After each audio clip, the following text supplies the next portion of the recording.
According to certain media reports coming in from across the border, certain reports suggest that the two Indian High Commission officials in Pakistan who had gone missing early today will be released soon. We understand the Indian mission has been told by the authorities in Pakistan. This, let me just tell you, is strictly according to certain reports that are coming in right now. Officially, we can tell you that the Indian Ministry of External Affairs has in fact sent a strong message to Pakistan regarding the two officials that were in fact abducted by authorities in Pakistan. So officials in Pakistan trying to leak certain messages through their media outlets, and certain reports coming in right now from Pakistan suggest that the Indian officials will be released soon. However, there is no official communique in this regard as far as the Indian External Affairs Ministry is concerned. Remember, just minutes ago, we've told you that a demarche has been issued to the Shah-e-Fai of Pakistan here in India. Let's go across to Srinjoy Chaudhary with some details coming in. Pakistan continuing to play games here, Srinjoy, leaking messages via their official media outlets, even as we know that the Indian side has given a strong demarche to their acting High Commissioner. The Indian side has made it very clear that the two Indian diplomat officials at the High Commission have done nothing wrong. All this was made up, and you jolly well release them as soon as possible. That's a very clear message that has been given. After which, basically, the Pakistani side has no choice. They cannot say anything to anyone about this, so they are pretending that they are really good boys, and they are saying that yes, we've released them. So that is a very clear message. That what India has said just a little while ago. The CDA of the Pakistani High Commission and another official who came, they met Diplomats, Joint Secretary Pakistan, Afghanistan, Iran, and the message was very clear that we want the release of these two Indian officials. And now we are hearing Pakistan hasn't bothered to say anything directly, but they have leaked to their media that yes, we are going to be releasing them. We are after all good people and so on.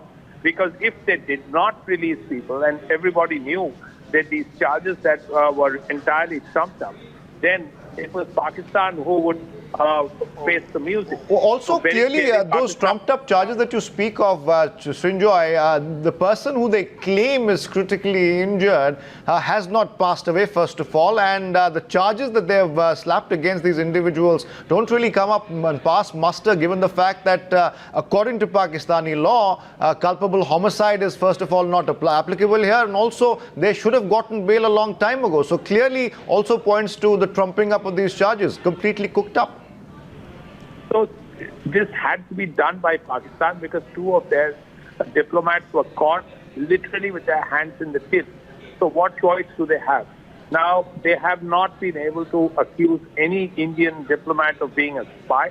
So all they do is accuse two very junior officials of running over someone, all of which is really appears to be trumped up.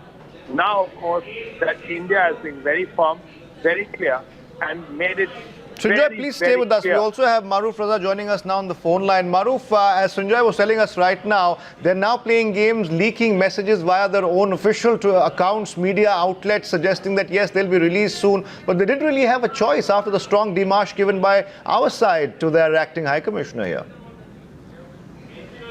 You see, more than the strong demarche, I think India has applied more pressure on them through the United States, which is one of the countries that still has leverage with Pakistan.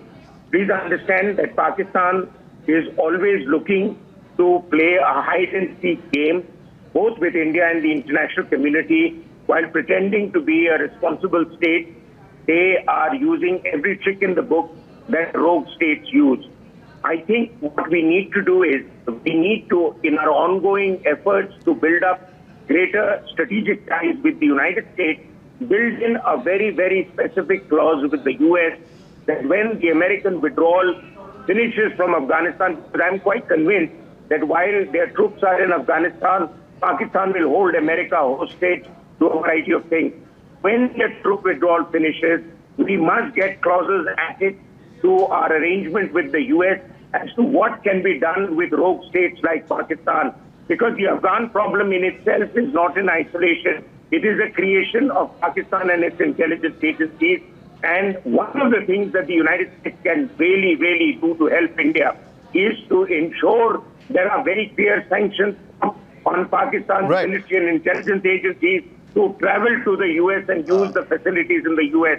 Pakistan, by talk and diplomatic demarche, is not going to fall in line. Please understand that. All right, fair enough. Stay with us, Maruf. We also have General G.D. Bakshi joining us now on the phone line. General Bakshi, just mere minutes after India applied certain amounts of pressure, both diplomatically here, the charge d'affaires, as well as Maruf was suggesting, externally, now we get messages from Pakistani media falling in line and saying the Indian officials will be released very soon.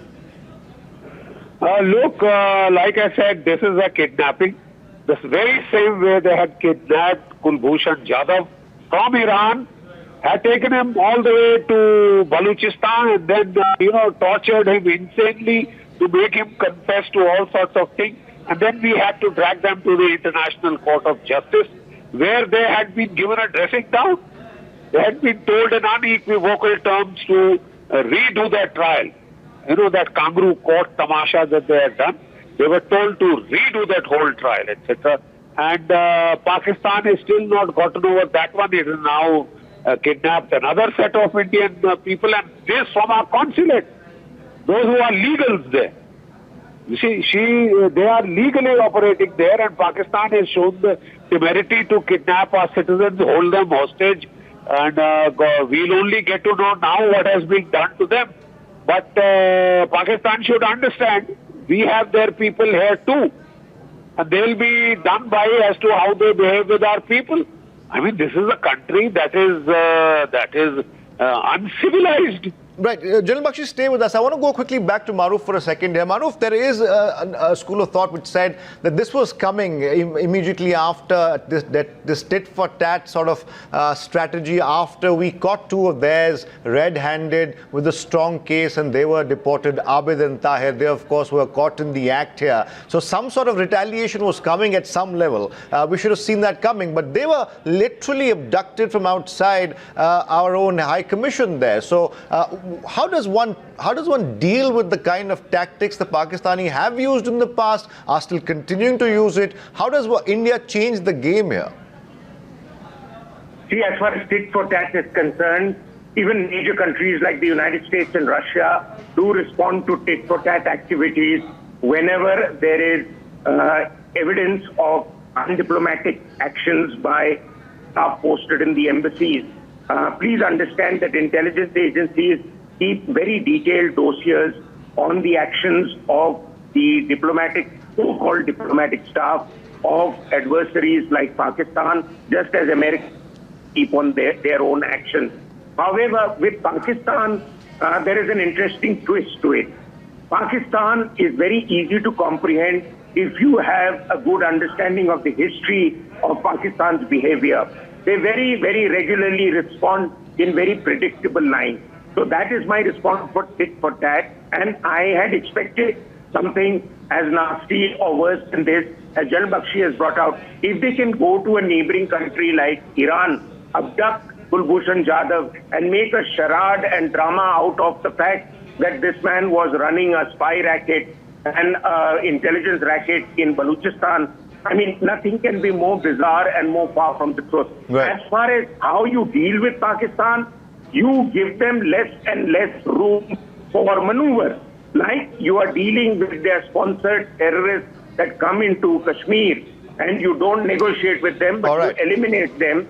You also reduce your footprint in Pakistan. Don't have an embassy, have minimum staff and get them to kick their staff out from here also and say we don't need to have diplomatic relations with you. And Pakistan. All right. So you're saying scale down presence in a country like Pakistan, a bare-bone staff really perhaps would suffice. Thank you, Maruf Raza. Thank you, General Bakshi, for joining us.